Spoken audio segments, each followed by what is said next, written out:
You are planning a trip to Seoul, South Korea, or is it simply on your travel bucket list? Then here are the 5 things. 외국인들은 한국을 여행하며 어떤 점에 감탄하고 신기했을까요? 또한 그들이 한국으로 여행 오기 전에 꼭 알아야 할 것들 뭐가 있을까요? 생애 처음으로 서울에 와봤다는 영국인 리타는 이렇게 말합니다. It couldn't get more authentic than that. These are people who have been cooking the recipes all their life. They know what they're doing and they know that it's delicious what they're doing. So this is the most perfect spot to come here. Seoul, the capital of South Korea, is a gold mine when it comes to food and has so much to offer. An explosion of flavor with perfected recipes, from busy food markets to food choices that are very much alive, to potentially just not alive anymore, and to crispy and crunchy. From Squid Game cookies to delicious Korean barbecue, from quick snacks to fancy food tech gadgets. These are the must-visit food spots in Seoul, South Korea. This market is an absolute must-do to visit, and if you only had time for one thing in Seoul, then this should be it. Today we are walking in this market. It's a food market where you can eat. The food is cooked right in front of you, and as they cook, they hand you over this freshly cooked food, and literally people are walking by you a few centimeters away from the food. I can literally get splashed by the hot oil. That's how close it is to the food. The smell here is fantastic, and it couldn't get more authentic than that. These are people that have been cooking the recipes all their life. They know what they're doing and they know that it's delicious what they're doing. So this is the most perfect spot to come here, eat a local meal and experience this crazy unique experience of this food market. According to Wikipedia, the market is one of the oldest and largest traditional markets in South Korea and is located centrally, making it easy to find and visit. There are more than 5,000 shops and 20,000 employees. In fact, approximately 65,000 people visit the market each day. There are all kinds of shops, but the market is mostly famous for being literally a Korean street food heaven for locals and tourists, and I'm not even exaggerating. It offers a variety of traditional Korean dishes and ingredients of all kinds. But it is not just the food that makes this place so amazingly awesome.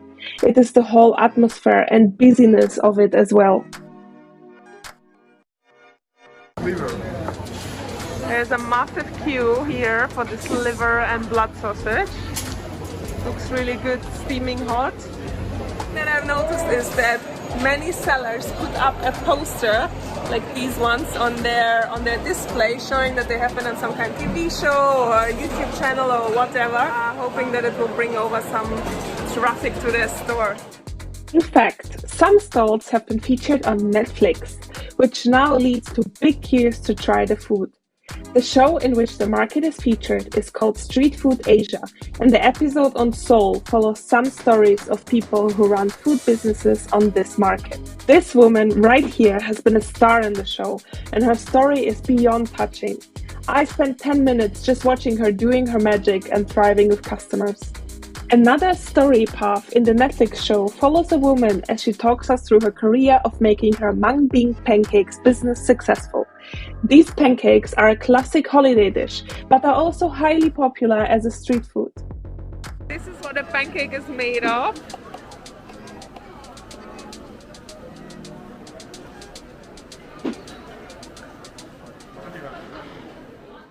광장 마켓의 분위기에 압도돼 즐거워하는 리타의 모습. 영상을 보면서도 미소를 지을 수밖에 없었는데요. 그녀가 감탄한 것은 단순히 한국의 시장뿐만이 아니었습니다. 한국의 대중교통, 화장품, 쇼핑센터 등 다양한 요소들이 그녀의 마음을 사로잡았죠.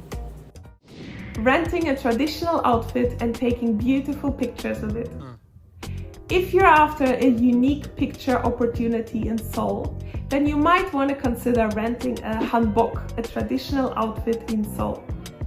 And here you have a couple of options. You can either reserve with a particular shop online, or you could wander through the streets and see if a shop has availability for you to rent an outfit. The shop owner then helps you to get dressed up in the outfit, make your hair and makeup, so you will feel transformed into this traditional atmosphere and outfit. And the best places to take these pictures, in my opinion, are probably the Gyeongbokgung Palace as well as the Bukchon Hanok village. And that is because those places have a very traditional architecture and they will help your picture composition to come to life in this traditional and beautiful atmosphere. And you will see definitely people renting those outfits on the street. That is for both tourists and locals, because those types of outfits are not worn on an everyday basis. So it is something you do for a special picture opportunity, which is a street with traditional houses, which you can walk along, take pictures. There are actually many people renting traditional dresses and coming right there for the perfect picture spots. Overall, the area is super cute and in such a contrast to other parts in Seoul. You have so many coffee shops, literally every meter. It literally feels like little Shoreditch.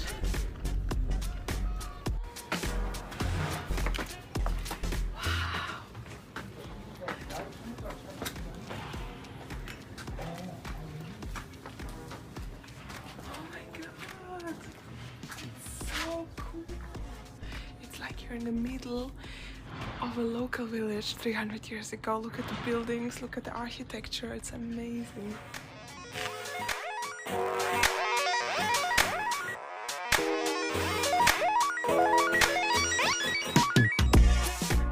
One super cool thing that I didn't know and that I just saw when walking here is that you have a lot of guest houses here. So if you want to stay in a traditional accommodation, this is probably the place. I have no idea what are the prices and how it looks like inside, but I mean, who wouldn't want to stay here? Seoul is a makeup heaven.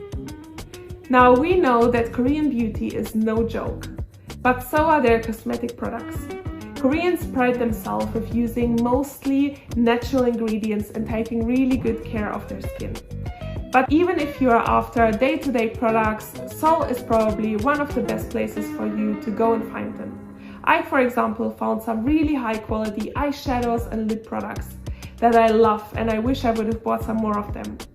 In fact, I even bought a snail face mask. Now, I'm not too sure about that one, but I'm not the one to judge. You have the options and you can buy these type of products to experiment with them.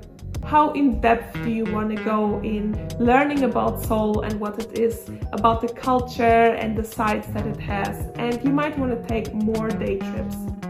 But overall, there's so much to do in Seoul and you will always find something that is interesting for you. So no matter how many days you have, I'm sure you will have a fantastic time.